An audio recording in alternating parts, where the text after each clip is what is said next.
নমস্কার বন্ধুরা, আমি সিদ্ধার্থ। আজকে দেখলাম টলিউড মানে বাংলা সিনেমার কিছু অভিনেতা অভিনেত্রী ইলেকশন কমিশনার দপ্তরে গেলেন। বললেন যে সেলিব্রিটি যারা কিনা বাংলায় সেলেব, সোকল যারা সেলেব, যারা কিনা বাংলাতে ক্রিয়া কিংবা বিনোদন জগতে কোনো কাজ করেছে কিংবা আহ, লেখকের জগতে কোনো কাজ করেছে, সাহিত্যিক জগতে কোনো, তাদের কিছু লোকের নাম বাদ গেছে। এই রিসেন্টলি নাম বাদ গেছে জয় গোস্বামী বলে এক ভদ্রলোকের, যিনি কবি জয় গোস্বামী।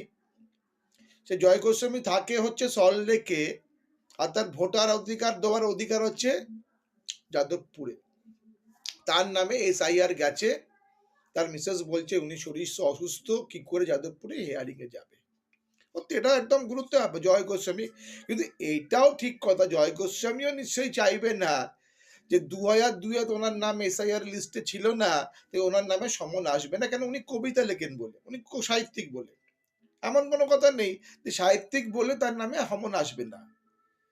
লক্ষ্মীরতন শুক্লার নামে সমন এসছে, নিশ্চয়ই লক্ষ্মীরতন শুক্লার নাম নিশ্চয়ই 2002 এসআইআর এ নেই। আর যদি এসআইআর এ যদি যায়ও এরকম সাহিত্যিক, খেলোয়াড়, কবি, শিল্পী, কি অসুবিধা হয়েছে? তারাও তো সাধারণ মানুষ, তারাও তো সাধারণের জন্য কাজ করে। তারাও চাইবে না যে আমি ফ্যাসিনেশন ভাবে আমি একটা কাজ করি বলে, অভিনেতা অভিনেত্রী বলে আমি ভারতবর্ষের আইনটা মানব না।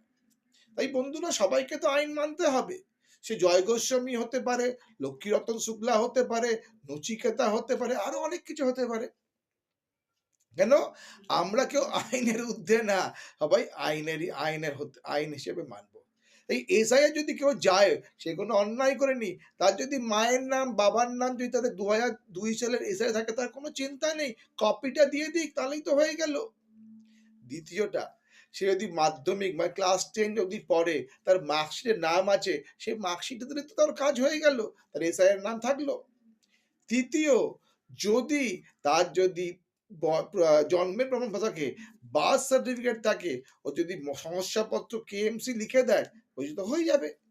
তাই এই যে যারা কিনা এই এসআইআরটাকে জটিল করছে, এই সোকল সেলেব, সোকল অভিনেতা অভিনেত্রী, তাকে হাত জোর করে বলছি, ভারতের উন্নতিতে বাধা হবেন না। কেন? আপনারা ভারত উন্নতিতে বাধা হচ্ছেন।